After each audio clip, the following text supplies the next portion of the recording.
ഒരുപാട് യാത്രകളൊക്കെ ചെയ്യുന്ന ദീപു വിശ്വനാഥനാണ് നമ്മളോടൊപ്പം ഉള്ളത്. ദീപു വിശ്വനാഥൻ വൈക്കം അല്ലേ? നമസ്തേ. അങ്ങയുടെ യാത്രകളെ പറ്റിയിട്ടൊക്കെ ഒരുപാട് കേട്ടിട്ടുണ്ട്. അതിൽ ഏറ്റവും പ്രധാനപ്പെട്ടതെന്ന് എനിക്ക് തോന്നിയത് മുരുക ഭഗവാന്റെ അസ്ഥിയുള്ള ഒരു ക്ഷേത്രം, അതെവിടെയാണ്? അത് ശരിക്കും രുദ്രപ്രയാഗിലാണ്. ബദരിനാഥ് റൂട്ടിൽ രുദ്രപ്രയാഗിൽ നിന്നൊരു 30 കിലോമീറ്റർ അകലെയാണ് കാർത്തിക് സ്വാമി മന്ദിർ എന്ന് പറയുന്നത്. അതൊരു കനക്ചോരി എന്ന് പറയുന്ന റിമോട്ട് വില്ലേജിലാണ് ഈ ഒരു ക്ഷേത്രം സ്ഥിതി ചെയ്യുന്നത്. അപ്പോൾ അവിടുന്ന് ഒരു 3 കിലോമീറ്റർ കാട്ടിനുള്ളിലൂടെ പോകണം ഈ ക്ഷേത്രത്തിലേക്ക് ചെല്ലാൻ. അപ്പോൾ നമ്മുടെ ദക്ഷിണേന്ത്യയിലാണ് ഈ മുരുകൻ്റെ ആരാധനകൾ ഏറ്റവും കൂടുതൽ ഉള്ളതെങ്കിലും ശരിക്കും ഇതിൻ്റെയൊക്കെ ആ ഒരു തായ്വേര്, അതിൻ്റെ മൂലസ്ഥാനം എന്ന് പറയുന്നത്, അതിൻ്റെയൊക്കെ തുടക്കം എന്ന് പറയുന്നത് ഈ ഒരു കാർത്തിക് സ്വാമി ക്ഷേത്രത്തിൽ നിന്നാണ്. അതാണ് ഇതിൻ്റെ ആദ്യത്തെ ക്ഷേത്രം എന്ന് പറയുന്നത്. ആദ്യത്തെ ക്ഷേത്രം എന്നല്ല, ഈ ഒരു മുരുക ഭഗവാന്റെ ആ ഒരു ഐതിഹ്യങ്ങൾ തുടങ്ങുന്നതും അദ്ദേഹത്തിൻ്റെ വാസസ്ഥാനമായിട്ട് സ്വീകരിച്ചു എന്ന് പറയപ്പെടുന്ന ആ ഒരു സ്ഥാനമാണ് ഈ കാർത്തിക് സ്വാമി മന്ദിർ. എങ്ങനെ അവിടേക്ക് എത്തിയത്? എവിടെ നിന്നായിരുന്നു യാത്ര? ശരിക്കും ഞാൻ ഈ പഞ്ചകേദാറുകളൊക്കെ ഒന്ന് പോയി തിരിച്ച് നാട്ടിലേക്കുള്ള യാത്രക്കിടയിലായിരുന്നു. അപ്പോൾ ഒരു ദിവസം എനിക്ക് സമയം കിട്ടി കൂടുതൽ ടിക്കറ്റിന് വേണ്ടി. ഇപ്പോൾ ഇങ്ങനെ രുദ്രപ്രയാഗിൽ ഒരു കടയിലിരുന്ന് ഇങ്ങനെ ചായ കുടിച്ചുകൊണ്ടിരിക്കുമ്പം അദ്ദേഹമാണ് പറഞ്ഞത്, ഇപ്പം കാര്യങ്ങളൊക്കെ ഞങ്ങൾ സംസാരിച്ച് കഴിഞ്ഞപ്പോൾ, ഇപ്പോൾ എവിടെ നിന്നാണ് വരുന്നതെന്ന് ചോദിച്ചു. ഞാനോ കേരളത്തിൽ നിന്നാണ്. അപ്പോൾ ഇവിടെ പോയിട്ടില്ലേ? അപ്പോൾ ഞാൻ ഈ ക്ഷേത്രത്തെ പറ്റി നേരത്തെ കേട്ടിട്ടുണ്ട്, ഇത്രയും പ്രാധാന്യം ഉണ്ടെന്ന് അറിയില്ലായിരുന്നു. അപ്പോൾ നിങ്ങൾ അവിടെയല്ലേ ആദ്യം പോകേണ്ടത് എന്നോട് ചോദിച്ചു പുള്ളി. ശരി, അദ്ദേഹം കാര്യങ്ങളൊക്കെ പറഞ്ഞു തന്നു. ഞാൻ പിന്നെ നേരെ അങ്ങോട്ടേക്ക് പോകുമായിരുന്നു. പക്ഷേ അവിടെ ചെന്ന് കഴിഞ്ഞപ്പോഴാണ് ഇത്രയും പ്രാധാന്യമുള്ള ഒരു സ്ഥലമാണ് എന്നുള്ളത് മനസ്സിലാക്കിയത്.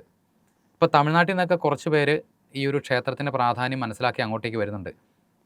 ഞാൻ അങ്ങോട്ടേക്കുള്ള ഒരു യാത്ര മുതൽ പറയാം.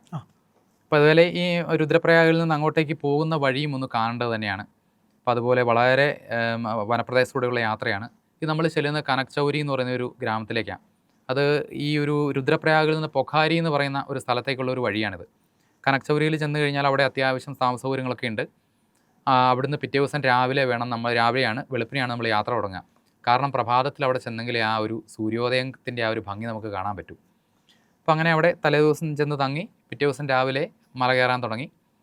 അവിടെ ചെന്ന് കഴിഞ്ഞപ്പോൾ സത്യം പറഞ്ഞു കഴിഞ്ഞാൽ ഈ ഒരു എന്താ പറയുക, ഒരു മേഘങ്ങൾക്ക് മുകളിലൊക്കെ നമ്മൾ നിന്നാൽ എങ്ങനെ ഉണ്ടാവും, അതുപോലെ ഒരു അവസ്ഥയാണ് ആ ക്ഷേത്രത്തിലേക്ക് ചെല്ലുമ്പോൾ. ഒരു ഐതിഹ്യം കൂടെ പറയാം. അതിനൊരു ഐതിഹ്യം എന്ന് പറഞ്ഞു കഴിഞ്ഞാൽ, പണ്ട് മഹാദേവനും പാർവതിദേവിയും ഗണപതിയോടും സുബ്രഹ്മണ്യനോടും പറയും, ആദ്യം ആരാണോ ലോകം ചുറ്റി വരുന്നത് അവർക്ക് ഞങ്ങളെ ആരാധിക്കാനുള്ള ഒരു അവസരം കിട്ടും. ഇത് കേട്ട ഉടനെ സുബ്രഹ്മണ്യൻ ആ മയിലിൻ്റെ പുറത്ത് കയറി ലോകം ചുറ്റാൻ വേണ്ടി പോയി. അപ്പോൾ ഗണപതിക്ക് തൻ്റെ മാതാപിതാക്കൾ തന്നെയാണ് ഈ ഒരു ലോകം, ഈ ഒരു പ്രപഞ്ചം എന്ന് മനസ്സിലാക്കിയ ഗണപതി അവരെ ഒന്ന് പ്രദർശനം വെച്ച് അവിടെ ഇരുന്നു. നിമിഷ നേരം കൊണ്ട് ലോകം ചുറ്റി വന്ന മുരുകൻ കണ്ടത് ഗണപതിയാണ് ആ ഒരു സ്ഥാനത്തിന് അർഹനാണ്. അപ്പോൾ അദ്ദേഹത്തിന് വളരെയധികം സങ്കടമായി.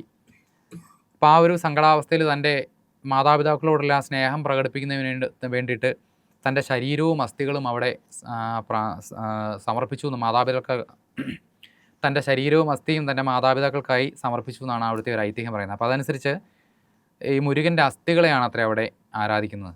അപ്പോൾ അകത്തേക്ക് ചെന്ന് കഴിഞ്ഞാൽ അറിയാം, അവിടെ ഒരു വിഗ്രഹമൊന്നുമില്ല. തൊട്ട് ക്ഷേത്രത്തിൻ്റെ ശ്രീകോവിലിന് മുമ്പിലായിട്ട് ഒരു ചെറിയൊരു മുരുകൻ്റെ ഒരു വിഗ്രഹം വെച്ചിട്ടുണ്ടെങ്കിലും ഈ മൂലവിഗ്രഹം എന്ന് പറയുന്ന ഒരു വെളുത്ത ശിലാഖണ്ഡാണ്. ഒരു ചെറിയൊരു പീഠത്തിലകത്തേക്ക്, ഒരു ശ്രീകോവിലിൻ്റെ ഛായയൊന്നും അല്ല അവിടെ, പക്ഷേ അസാധ്യമായിട്ടുള്ള ഒരു എനർജി ഫീൽ ചെയ്യുന്ന ഒരു സ്ഥലം അത്. ഇതാണ് അവിടുത്തെ ഒരു ഐതിഹ്യം എന്ന് പറയുന്നത്. പക്ഷേ അത് നമ്മുടെ ദക്ഷിണേന്ത്യയിലുള്ളവർക്ക് എത്രത്തോളം അത് ദഹിക്കും എന്നുള്ളത് പറയാൻ പറ്റില്ല. അതായത് ഇത് അസ്ഥിയാണ് വെച്ചിരിക്കുന്നത്, അസ്ഥിയാണെന്നുള്ള ഒരു സങ്കല്പമാണ്. ഒരു മാംസഖണ്ഡം, ഒരു ശിലാഖണ്ഡം, വെളുത്ത ശിലാഖണ്ഡം വെറുതെ ഇങ്ങനെ ഒരു പീഠത്തോട് ചേർത്ത് വെച്ചിരിക്കുന്നു. അസ്ഥിയാണോ ശരീരമാണോ നമുക്കറിയാം. ഒരു ശരീരഖണ്ഡം എന്നേ നമുക്ക് തോന്നുള്ളൂ കണ്ടു കഴിഞ്ഞാൽ. ക്ഷേത്രം വളരെ വലുതാണോ? അല്ല, ഒരു സാധാരണ ആ ഒരു ഉത്തരേന്ത്യൻ അതായത് ഹിമാലയൻ ശൈലിയിലുള്ള ഒരു ചെറിയൊരു ക്ഷേത്രം. പക്ഷേ വളരെ ഭംഗിയായിട്ടെല്ലാം ഇതാക്കിയിട്ടുണ്ട്. ആ ഒരു മലയുടെ മുകളിലാണ്, ഞാൻ പറഞ്ഞല്ലോ. ഇപ്പോൾ ഈ പഴനിയിലൊക്കെ ദൂരെ നിന്ന് കണ്ടു കഴിഞ്ഞാൽ പഴനിമലയാന്നേ പറയുള്ളൂ. പിന്നെ ഈ നമ്മളുടെ നാട്ടിലെ ഈ മുരുകക്ഷേത്രങ്ങളെല്ലാം മലയുടെ മുകളിലാണല്ലോ. നമ്മുടെ നാട്ടിൽ നല്ല ഏറ്റവും കൂടുതൽ മുരുകക്ഷേത്രങ്ങൾ മലയുടെ മുകളിലാണല്ലോ കാണുക. അപ്പോൾ ഇതിൻ്റെയൊക്കെ തുടക്കം ശരിക്കും ഈ ഒരു ഭാഗത്തു തന്നെയാണ്. അതിനും കഥയുണ്ട്. അതായത് ഈ സ്കന്ദപുരാണത്തിൽ ഈ ഒരു സംഭവത്തെപ്പറ്റി പറയുന്നത് വേറൊരു കഥയാണ്. ഈ ശൂരപത്മാസുരനെ വധിച്ചതിന് ശേഷം സുബ്രഹ്മണ്യ സ്വാമി തൻ്റെ ആത്മീയ മുക്തിക്ക് വേണ്ടിയിട്ട് ഈ ക്രൗഞ്ചപർവ്വം എന്നാണ് ഈ ഒരു പർവ്വതത്തിൻ്റെ പേര്, അവിടെ എത്തുകയും അവിടെ ആ ഒരു സമാധി ആവുകയും ചെയ്തു എന്നാണ് ആ ഒരു സ്കന്ദപുരാണം പറയുന്നത്. അപ്പോൾ അതിനുശേഷം അവിടുന്ന് അദ്ദേഹം ശ്രീശൈലത്തേക്ക് പോയി. അദ്ദേഹത്തിൻ്റെ ആ ഒരു സാന്നിധ്യം ശ്രീശൈലത്തേക്കാണ് പോയത് എന്നാണ് പറയുന്നത്.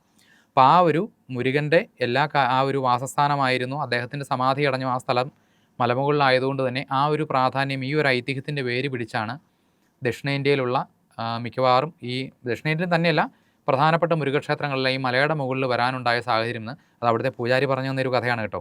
അതിൽ എത്രത്തോളം ശരിയുണ്ടെന്ന് അറിയില്ല, എങ്കിലും ആലോചിച്ച് നോക്കുമ്പോൾ ഒരു പക്ഷേ ശരിയായിരിക്കാം.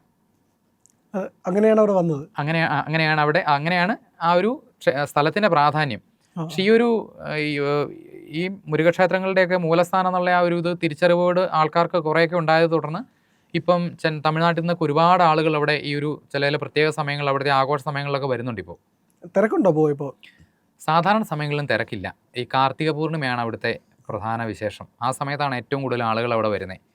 അത് പിന്നെ മാസത്തിലുള്ള ആ ഒരു സമയത്തും തിരക്കുണ്ടാവും. അത് കൃത്യമായി ഏത് മാസമാണെന്ന് എനിക്കറിയാൻ വയ്യ. ആ സമയത്താണ് നമ്മുടെ തമിഴ്നാട്ടിലും ദക്ഷിണേന്ത്യയിൽ നിന്നുള്ള ആൾക്കാർ കൂടുതലായിട്ട് അവിടെ ചെല്ലുന്നത്.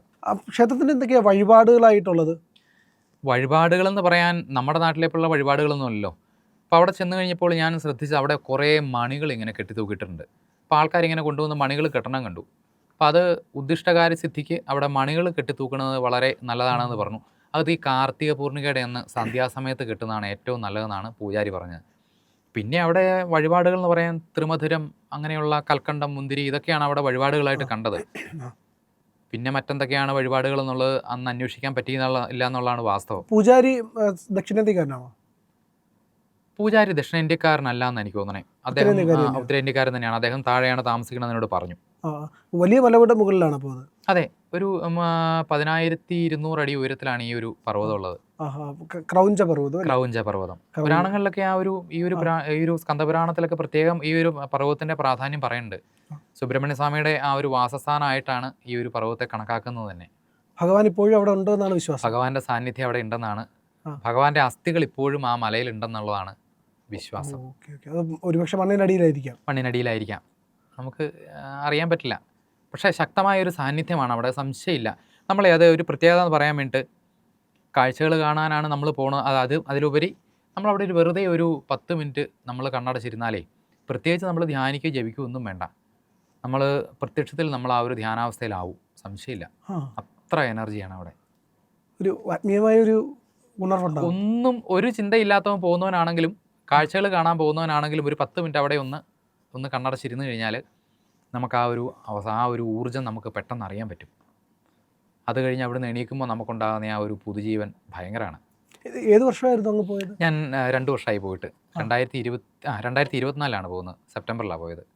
എന്തായാലും ഉത്തരേന്ത്യയിലെ ഒരു പഴനിമല എന്ന് വേണമെങ്കിൽ എന്നെ പറയാം. ഉത്തരേന്ത്യയിലെ പഴനിമല എന്ന് തന്നെ പറയാം. നമ്മൾ അതിൻ്റെ താഴെ കയറി ചെല്ലുമ്പോൾ തന്നെ അതിൻ്റെ ആ ഒരു പിക്ചർ, ദൂരെ നിന്നുള്ളൊരു പിക്ചർ കാണാൻ മനസ്സിലാവും. ശരിക്കും പഴനിമല തന്നെ. ശരിക്കും പഴനിമല തന്നെ. പഴനിമല നമ്മൾ താഴെ നിന്ന് എങ്ങനെ നോക്കുന്നു അതുപോലെ തന്നെയാണ് ആ ഒരു മലയുടെ അവസ്ഥ. പടിക്കെട്ട് കയറി തന്നെയാണ് പോകേണ്ടത്. അതൊരു 100-300 പടികൾ കയറാനുണ്ടെന്നാണ് എനിക്ക് തോന്നുന്നത്. എണ്ണിയില്ല ഞാൻ കൃത്യമായിട്ട്, എങ്കിലും അത്രയും പടികൾ കയറി വേണം മേളിൽ ചെല്ലാൻ. മേളിൽ ചെല്ലുമ്പോൾ തന്നെ ഒരു മയിലിൻ്റെ ഒരു പ്രതിമ വെച്ചിട്ടുണ്ട് കിഴക്കോട്ട് നോക്കി നിൽക്കുന്ന രീതിയിൽ. പിന്നെ ഈ മലയുടെ അങ്ങേ അറ്റത്താണ് ഈ ഒരു ക്ഷേത്രം സ്ഥിതി ചെയ്യുന്നത്. ശരിക്കും ആ ഒരു ഉത്തരാഖണ്ഡ് ശൈലി എന്ന് പറയാൻ പറ്റില്ല, ആ ഒരു പഴയ ഗർവാളി ശൈലി എന്ന് വേണമെങ്കിൽ പറയാം. അപ്പം അതിന് കുറച്ച് മാറ്റങ്ങളൊക്കെ വരുത്തിയിട്ടുണ്ട്.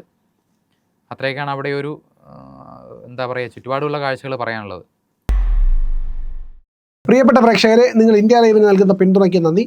നിങ്ങളുടെ പിന്തുണ ഞങ്ങൾക്ക് ഇനിയും ആവശ്യമാണ്. അത് സബ്സ്ക്രിപ്ഷനായിട്ടാണ് ലഭിക്കേണ്ടത്. നിങ്ങൾ സബ്സ്ക്രൈബ് ചെയ്യുക ചാനൽ, അതോടൊപ്പം തന്നെ ബെൽ ഐക്കൺ അമർത്തുക. അപ്പോൾ ഞങ്ങളുടെ നോട്ടിഫിക്കേഷൻ നിങ്ങൾക്ക് കൃത്യമായി ലഭിക്കുന്നതാണ്. ഒപ്പം ലൈക്ക് ചെയ്യുക, വീഡിയോയിൽ കമൻറ്റ് ചെയ്യുക, ഷെയർ ചെയ്യുക, മറ്റുള്ളവരോട് സബ്സ്ക്രൈബ് ചെയ്യാൻ പറയുക.